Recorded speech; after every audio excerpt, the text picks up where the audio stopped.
it was actually the Band of Gypsies record that did it for me. And I heard it when I was 8 years old. My cousin brought it over with him when he came to live with my mother and me. It was great. I didn't even know what Hendrix looked like because the album didn't have a cover. That was one that was missing a cover. And then my cousin went to the library and photocopied some old Rolling Stone magazines and brought him back.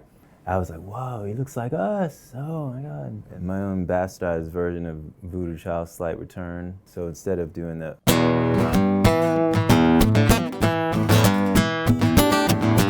I couldn't do all that. So I just kind of got together like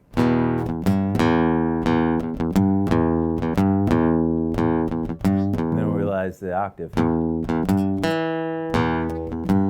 kind of thing. And then from there it was Funkadelic and Weather Report and Mahavishnu. Yeah, I was lucky. I started at the top. There were Kiss songs that were very important, you know, like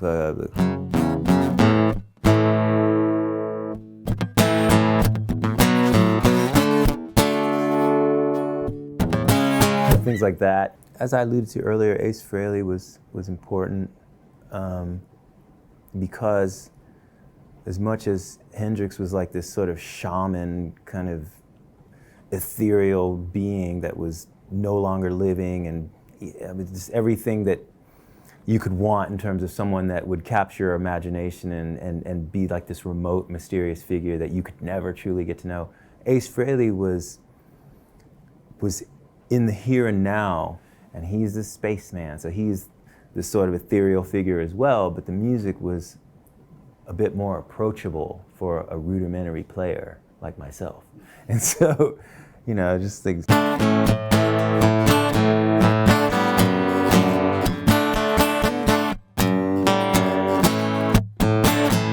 You know, stuff like that, I was like, yeah, you know? And the way he did the Chuck Berry stuff, you know, like, but he kind of broke it down a little bit, you know, so Chuck's he's jazzing it, you know. You know, and Ace is kind of, you know, and he'd even slow it down for you, you know, the whole, you know, very hard to do on acoustic, but you know, you get the idea, and he would speed it up, speed it up, speed it up, so it gave you a goal. You know, it's like, I'm gonna get all the way to the end of that sequence. You know, it was cool. When I was growing up, kids, back in 1976, I'd sit around my grandmother's house and try to pick out melodies and make melodies up. And one day I stumbled across something that was like,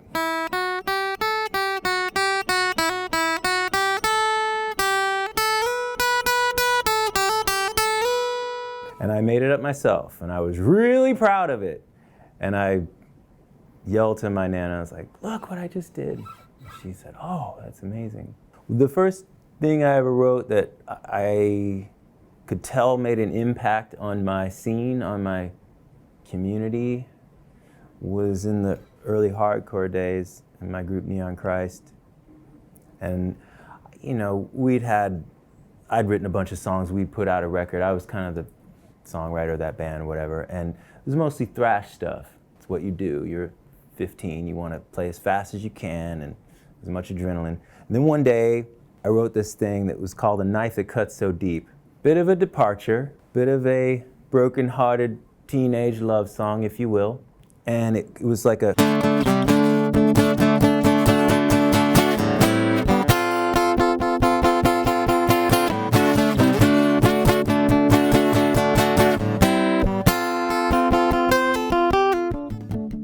And it, you know, and it had this melody to it, and it had like a kind of a,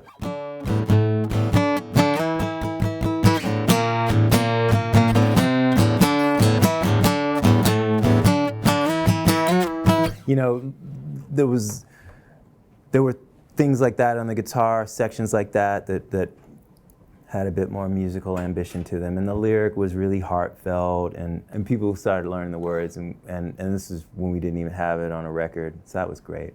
The only person that was projecting a kind of sexuality in the underground music scene that I knew of really, really doing it was Henry Rollins. Rollins influenced a lot of people Doesn't really get quite the credit, in my opinion. But Black Flag had a tune called "Thirsty and Miserable" that was pretty cool. That Greg Ginn, the main songwriter, actually didn't write. It was Des Cadena.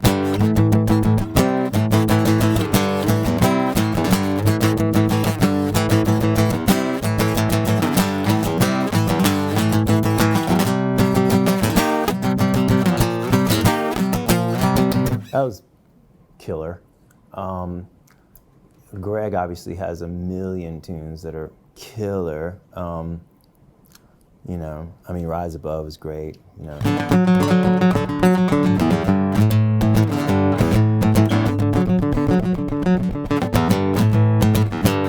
So many cool things, and that's a great song. That's a battle cry. It's a theme song, kind of it's a way of life.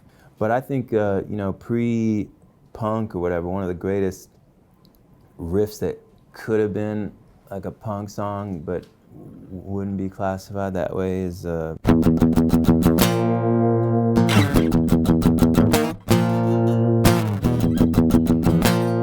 Sabbath, Symptom of the Universe. And then later, in the 90s, when Alice came out, that was cool. The first tune that really caught my attention with Alice was Wood, the video for Wood. I thought that was dope. The whole thing. That's the basic riff.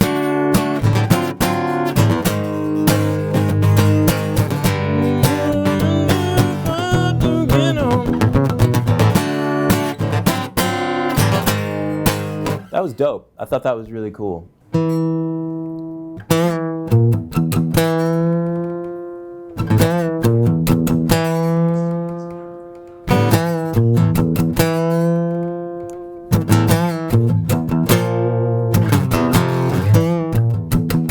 That's a good one.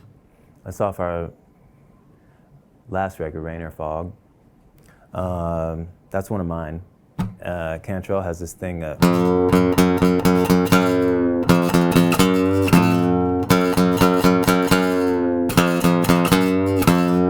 You know, we got.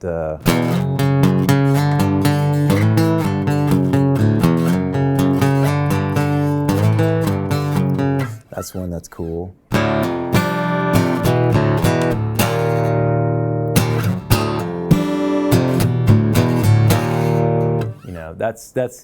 It's I didn't drop my pick, but it's like you just hammering on, and then you kind of hit that chord there. It's hard to see, but that's what you're doing. You're kind of voicing that interval here on top of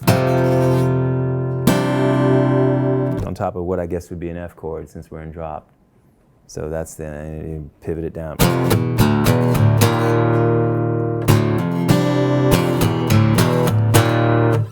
That's Hollow. Last of My Kind off of Black Is Way to Blue, and the one before that we heard Check My Brain, also off of Black Is Way to Blue. Before that was If You Are Not Totally Together, an acoustic guitar will stop you dead in your tracks. It shows no mercy. It is ruthless.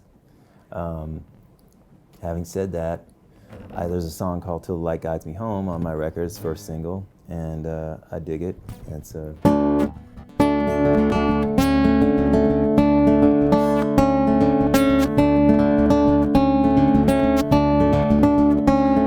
that's kind of the main riff. It's got all these other kind of